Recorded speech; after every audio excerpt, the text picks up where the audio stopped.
In this video, I will show you how to perform a body feint in goals.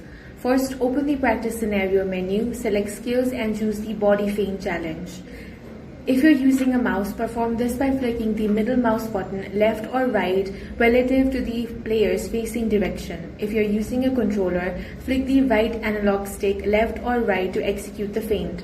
Tap the control quickly to drop your player's shoulder, throwing the defender off balance while you accelerate past them down the flank.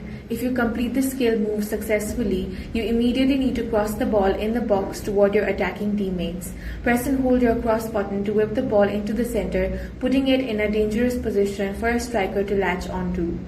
If the defender intercepts your pass or your teammate misses the target, the assist won't count and you'll need to try the setup again. And that's how you can body feint in goals. If you found this video useful, make sure to hit the like button and subscribe for more videos like this.